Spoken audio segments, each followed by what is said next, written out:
কি এই ফুলটা এই ফুলটা এই ফুলটা ভিডিও তুলো।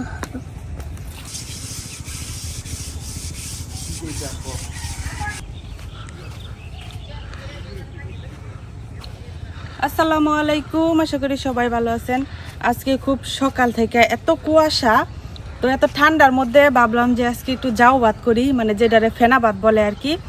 তো এই ফেনা বাদ করার জন্য বাগানে এসে গেছি, বাগান থেকে কিছু শাক পাতা সংগ্রহ করাম। এই যে এখানে দেখেন ডাটা গাছটা কত বড় হয়েছে। তো এই ডাটা গাছটা এখন উড়াইতাম না, এখানে একটা সাদা ডাটা গাছ আছে, এটার শাকগুলো খাইতে কিন্তু ভালো লাগে। আর এখানে অনেক শাক হয়েছে, তো এখান থেকে কয়েকটা নিই।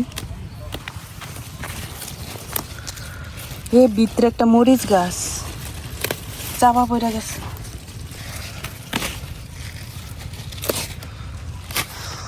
আগে প্রত্যেক দিনই কমপক্ষে মানে শীতকাল আসলেই আম্মা জাউ ভাত করতো, কিন্তু অনেক বছর ধরে জাউ ভাত করা হয় না। তো আজকে যেহেতু অনেক ঠান্ডা পড়ছে, আজকে ভাবলাম যে আমি করি। তো এই যে এখান থেকে কিছু ডাটার শাকও নিয়ে নেই, অল্প অল্প করে নিলেই হয়ে যাব, কারণ অনেক জাতের হলো শাক আমরা দিয়াম আজকে। এখানে লাল শাকগুলা দেখেন কত বড় বড় হয়েছে, অনেক জায়গা পাইছে আর অল্প হয়েছিল, তো এখান থেকে কিছু লাল শাক উঠায়নি, একবারে কষি এটা গুড়াশ হয় না অঞ্জীব। আর আমি মূলা লাগাইছিলাম, তো ওই নিয়ে কিছু মূলা আছে আর কি, কয়েকটা মূলা আছে, আর মূলা শাক লাগাইছিলাম না, তো এখান থেকে কয়েকটা মূলা শাক উঠায়নি।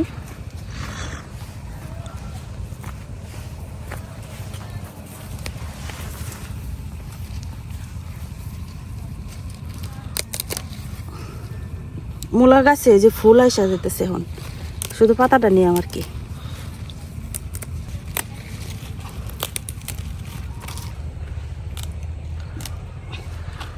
মূলা শাক নেওয়া শেষ, এখন যাই কয়েকটা পালং শাক উঠায়নি।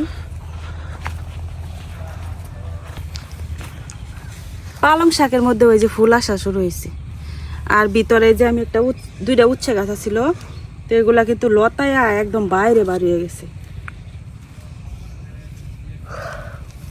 পালং শাক যত কাটা হয় ততই কিন্তু বাড়ে।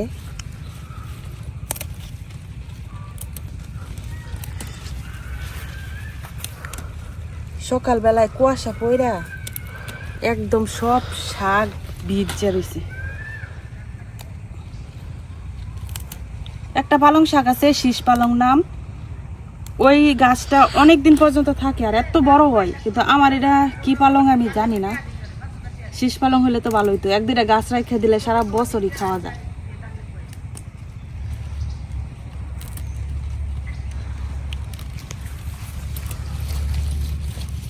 এই যে এটার মধ্যে ফুল এসে যেতেছে।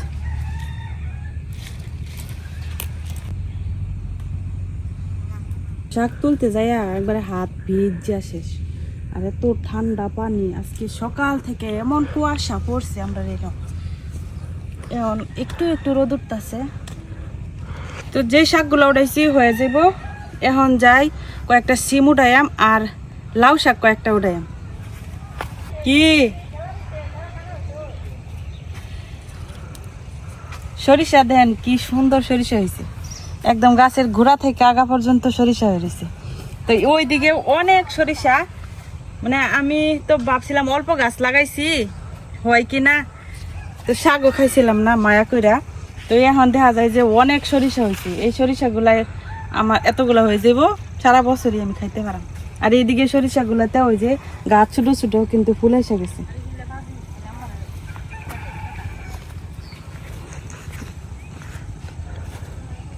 লাউ গাছে এই যে লাউ ধরতেছে, দেখেন ছোট ছোট জালি হয়েছে, এই যে অনেক আছে, মাশাল্লাহ বড় হোক লাউ গুলা। এই যে এখানে এনে আছে, অনেক আছে, এই যে এনে আছে। এখন আমি কয়েকটা পাতা উঠাই নিলাম।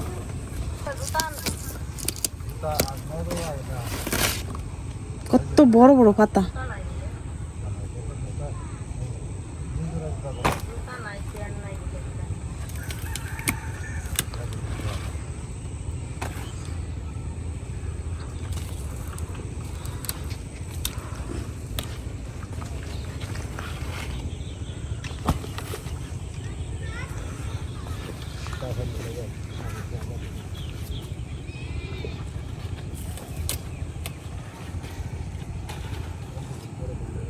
তো লাউ শাক উঠানো হয়ে গেছে, এই যে কয়টা পাতা উঠাইছি, পাতাগুলো অনেক বড় বড় এটি হয়ে যাব।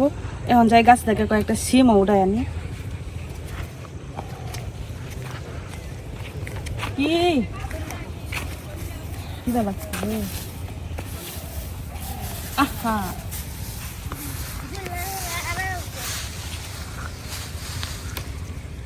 পড়ে গেছে একটা রে।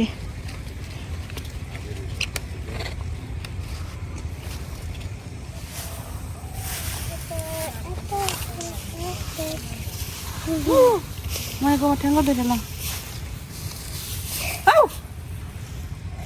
কিসে এইগুলো তো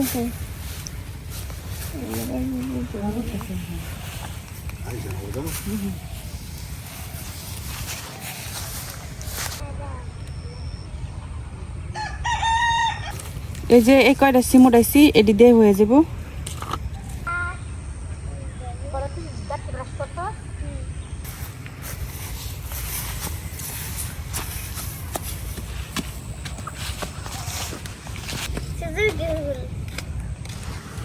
দুইটা হ্যাঁ অনেক হচ্ছে।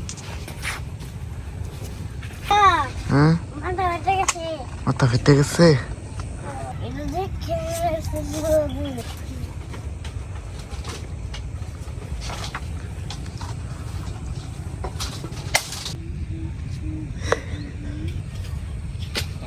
সব শাক সবজি যেগুলো আমার বাগানে বর্তমানে আছে এগুলা উঠানো হয়ে গেছে।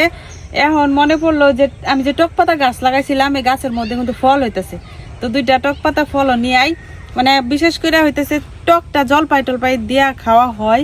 তবে যেহেতু আমি টক পাতা গাছ লাগাইছি, তাহলে ওইখান থেকে নিয়ে আই, আজকে আর জলপাই দিতাম না। তো যাই আগে উঠাই আনি গা।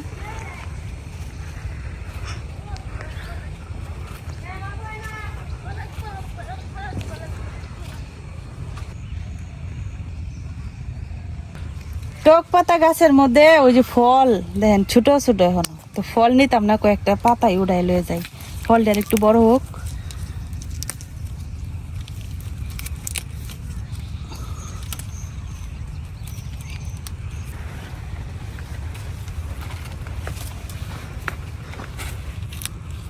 এটার মধ্যেও ফল আসতেছে, এবার ফল আসলে একদম বীজ দিয়ে টক পাতার বাগান করে এলাম। এই যে এগুলো এইটুকু ডাইছি, এটি দিয়ে হয়ে যাব। এখানে আমার বরবটি গাছ এখন হলো মাচা করে দেওয়ার সময় হইতেছে, মাচা করে দিলাম। আরও আমি অনেকগুলো বীজ লাগাইছি। তো এই বরবটিটা কিন্তু দেশি, তো এটা গাছ বড় হইয়া তারপরে ধরবো। আর এখন আবার লাগাইছি কয়েকটা হাইব্রিড, তাড়াতাড়ি যেগুলোতে ফল ধরে। সব শাক সবজিগুলো কাটার আগে আমি হলো ভাতটা বসাই দিলাম। তো এখানে আমি মসুর ডাল নিচ্ছি, আর নিচে হচ্ছে চাল। অল্প চাল দিলেই হইব, অনেকটাই হয়ে যাব, কারণ শাক সবজি আছে সাথে। এখন চাল আর ডালটাকে ভালো করে ধুইয়া তারপরে বসাই দিয়াম।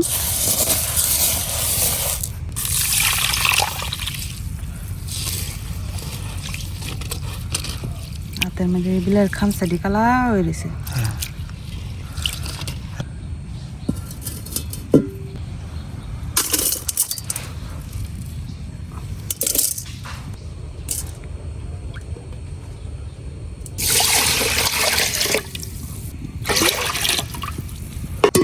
পানিটা একটু বেশি করে দিছি, কারণ এই ভাতের আর কি ফেনা ফালায় না।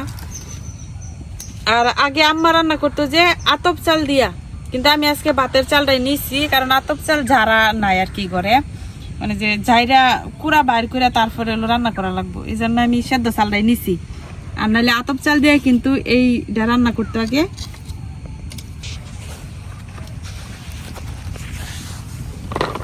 এটা গাছ থেকে পাইরে আনছি মাত্র পেঁপেটা।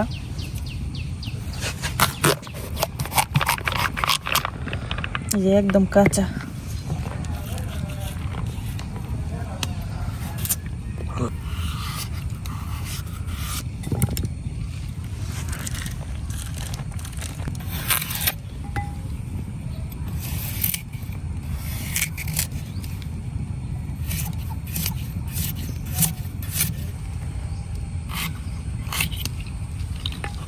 সব সবজিগুলো একটু ছোট ছোট করে কাটতে দিতেছি, তাহলে তাড়াতাড়ি সিদ্ধ হয়ে যাবে। এই সিমটার ভিতরে পোকা হয়ে গেছে।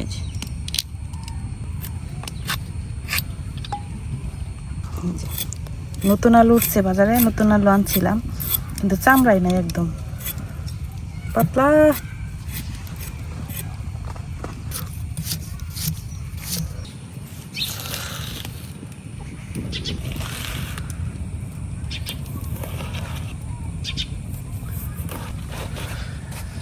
লাউ পাতাগুলো কত বড় বড়। আমার এই লাউ গাছের থেকে আমি কিন্তু এখন পর্যন্ত লাউ পাতা উঠায় খাইছি না।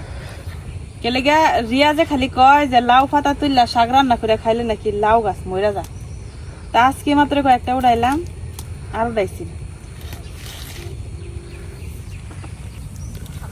একদম আমার মুখ দেখা যায় না।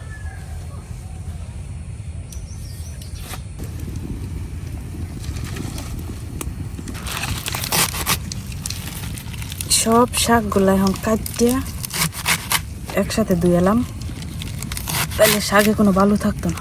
এলা বুঝতে পারতাস তোমার হাতে লাগে।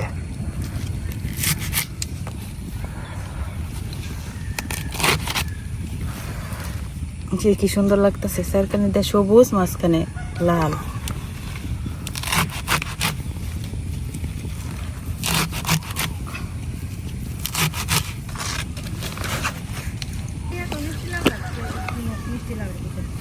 খোলা খোলা এটা বাদ লাগি। চাল এখনো ফুটছে না, সিদ্ধ চাল যে ফুটতে একটু টাইম লাগবে। বাতে বলক এসে গেছে, এখন আমি যে সবজিগুলাকে কাটা রাখছিলাম এটি ধুইয়া দেয়া দিতেছি, কারণ সবজি সেদ্ধ হইতে কিন্তু অনেকটা সময় লাগে। তো আগে ভাগে দেয়া দিই, শাকগুলা পরে দিই। আমার কি লবণ,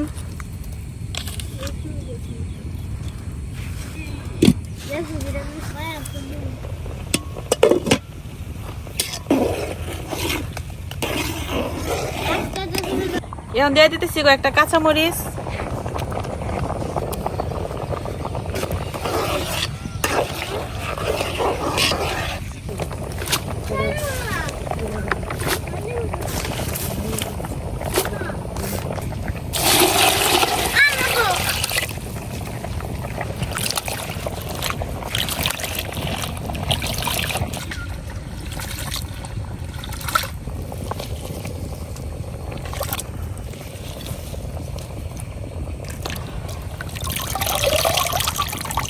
টক পাতা গুলাও ধুইয়া দিয়ে দিতেছি সাথে।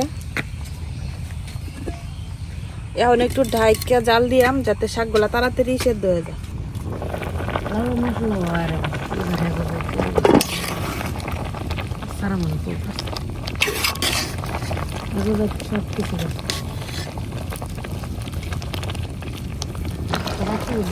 শাকগুলাও কিন্তু ভালো করে সেদ্ধ হয়ে গেছে। এখন আমি একটু ঘুটনি দিয়ে গোটা দিয়ে দিতেছি, যাতে একটু সবগুলা মাখা মাখা হয়ে যায় আর কি।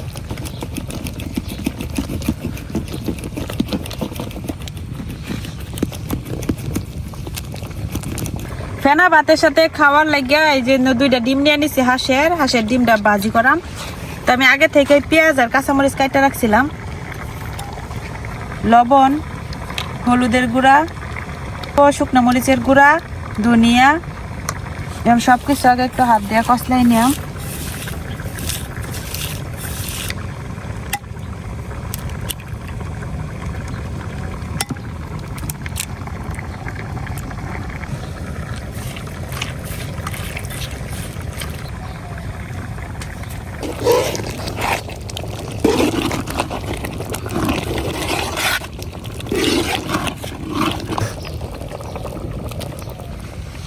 ভাতটা হয়ে গেছে, ভাতটা নামাই দিলাম। এখন আমি শুধু ডিমটা ভাজি করে নিলাম।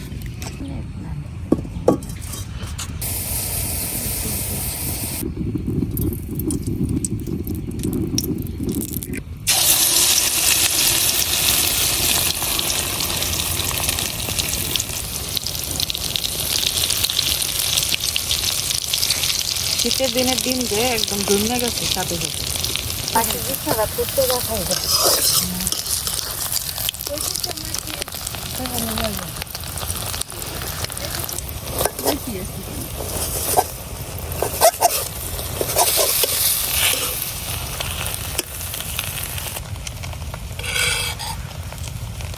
ওই কানা হয়েছে কানা মনে যে কানা পুকুরে দেন হ্যাঁ কইছি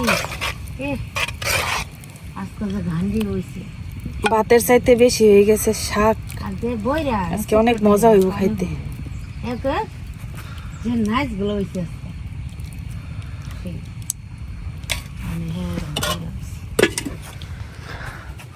সকাল সকাল একদম পুষ্টিকর খাবার, ফেনা ভাত আর সাথে হইতেছে হাঁসের ডিম ভাজি। আর এখন রোদ উঠে গেছে, কুয়াশা অনেকটাই কমে গেছে, তারপর আজকে আমরা এদিকে অনেক কুয়াশা।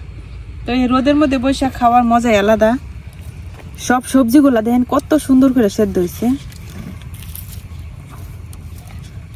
গরম এখন অনেক গরম, তো প্রচুর ক্ষুধা পেটের মধ্যে, গরম গরমই খাই।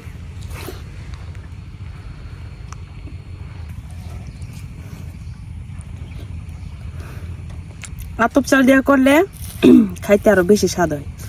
তো আমরা তো আজকে আতপ চাল দিয়া করলাম না, আজকে সেদ্ধ চাল দিয়া করলাম। অনেকে দেখছি সেদ্ধ চাল দিয়া যাও খায়।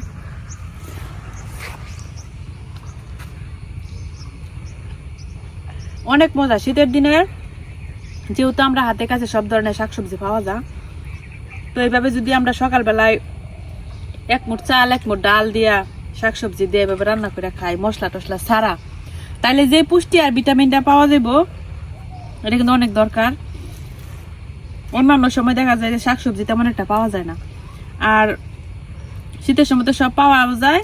আর মশলা টসলা দিলে, তেল মশলা দিলে ওইটা কিন্তু স্বাস্থ্যের জন্য তেমন একটা ভালো না। কিন্তু আমরা যেহেতু মশলাদার খাবার খাই অভ্যাস, তো হঠাৎ করে কিন্তু অনেকের কাছে দেখে খারাপ লাগতে পারে যে এটা কেমনে খাইবো, মশলা দিছে না, তেল দিছে না। কিন্তু আসলে একবার খাইয়া দেখবেন এত মজার হয়।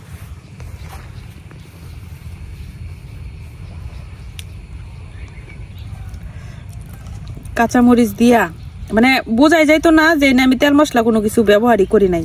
শাক সবজিগুলা নেওয়ার সময় একটু বাচ্চা বাচ্চা নিলে হয়। যেমন আমি লাল শাক নিছিলাম, এই জন্য একটু লাল লাল হয়ে গেছে আর কি। তো বাচ্চা বাচ্চা দিলে, মিষ্টি কুমড়া থাকলে মিষ্টি কুমড়া দিলে তখন টেস্ট আরো বাইরে যায়। সকালবেলায় আজকে এত ক্ষুধা লাগছে, মানে এখন রাত লাগে অনেক লম্বা, রাতেই ক্ষুধা লাগে গেছিল। সকালে কই যে এখন আলাদা করে তরকারি রান্না করতে গেলে অনেকটা সময় লাগবো। তো ভাত আর তরকারি একসাথে করার লাগে যাও বাতি করে লাই, ফেনা ভাত যেটা আর কি। তো এটাই করলাম, এখন খাই। সবাই ভালো থাকবেন, আজকে এখানেই শেষ করতেছি। আল্লাহ হাফেজ।